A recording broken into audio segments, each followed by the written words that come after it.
So now the narrative is that there is no possible way to end the game except by continuing to play, just as the latest platform video games invite the player to participate in permanent play rather than exit. World of Warcraft or any of those games, right down to the Nintendo game, will continue to invite you to play constantly. You never finish the game. I'll show you a clip from a game that's very specifically involved in this mode of war. This is called Full Spectrum Warrior.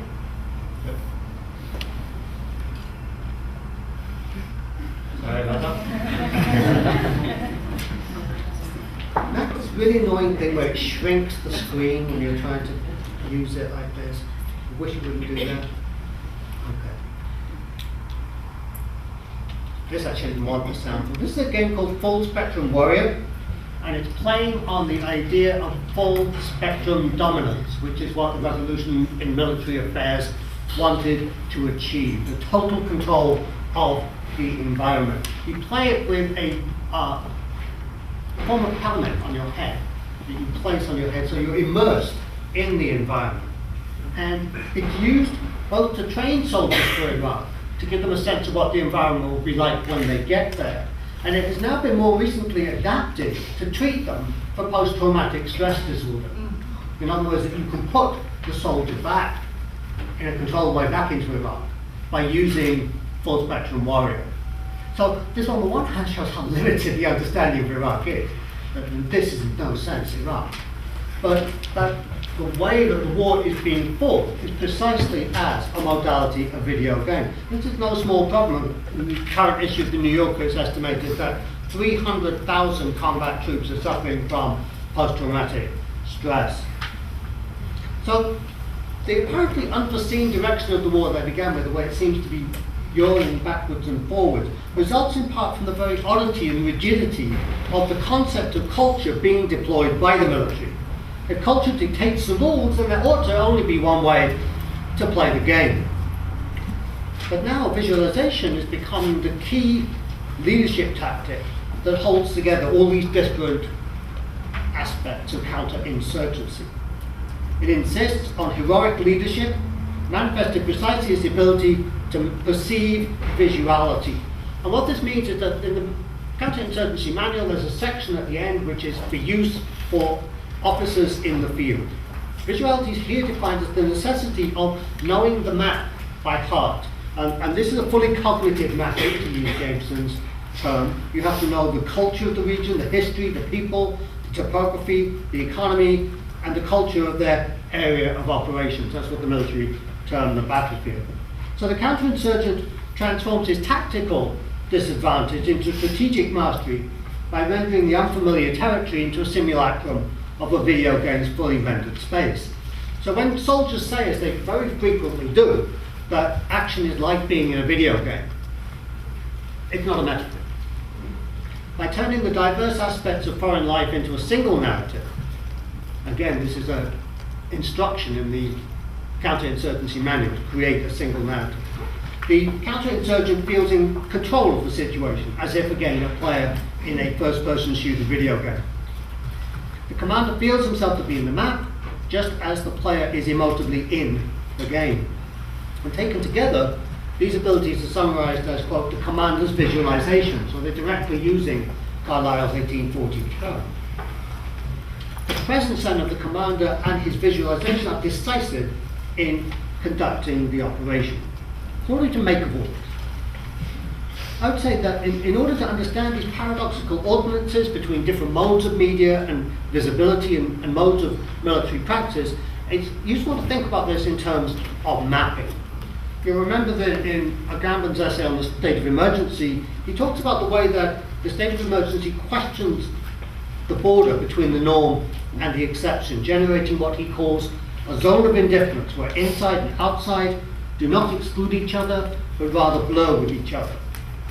Let's say, in this area, in normal governments, the police create a kind of cordon between what is visible and invisible, known to us by the slogan, "Move on, there's nothing to see here." So the police do not interpolate us, but insist that we keep on circulating. Use of force diverts attention from what we know very well to be there, but we are not allowed to look at. When counterinsurgency deploys itself as a visualized field, it does so in a different way, by means of what you might call post-perspectival representation. Perspective precisely defines the place of representation. You know from where the image has been made.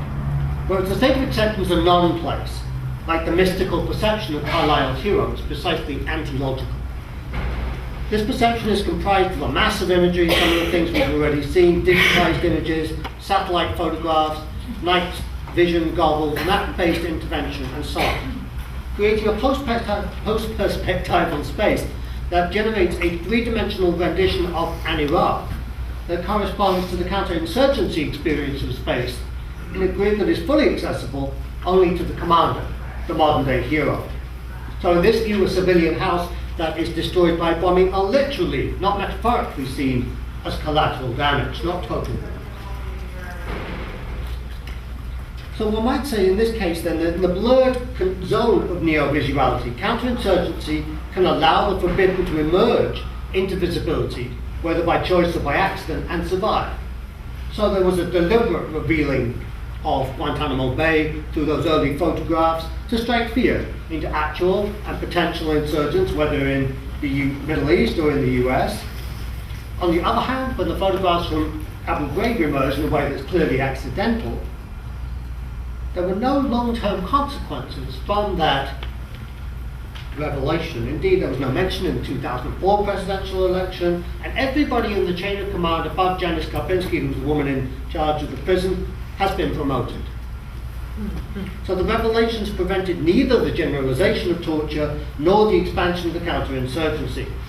Actually, the only practical thing they did was limit cameras amongst military personnel. So, just to conclude, in the game environment created by counterinsurgency, the trick is to get to the next level rather than complete every action at the current stage of play. The goal of counterinsurgency is not to create stability, but to naturalize the disequilibrium of forces manifested in war, not as politics, but as culture, the web of meaning in a given time and place. Counterinsurgency is trying to produce, on the one hand, the Middle East as a culture of weak or failing states requiring permanent counterinsurgency. And it's now trying to produce a United States that's supportive of the policies of and the culture of counterinsurgency. For instance, a junior high school principal in the South Bronx who was quoted in the Times as saying that his strategy for reviving the school was, quote, textbook counterinsurgency.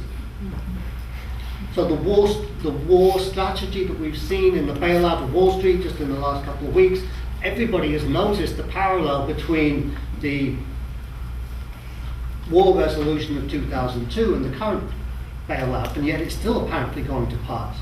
We've seen the Dark Knight movie, the largest grossing cinema production in history, turn Batman into a torturer. It was okay for Batman to torture the Joker because finally good violence must triumph over bad violence. Torture has become entertainment. It's on every show. It's not just 24, it's on ER, for God's sake. Halo 3, when it was released in the middle of the war, grosses $170 million on its first weekend, announced by Microsoft as if it were a movie. Halo 3 is perhaps one of the most violent games there is. And we are not exempt from this. The Cultural Studies machine has recently produced the World of Warcraft Reader. So this is the domain in which we find ourselves. I said I wasn't going to provide a conclusion, and I'm not. War has become culture, and this is the terrain I hope that we can explore in this seminar. Thank you for your attention.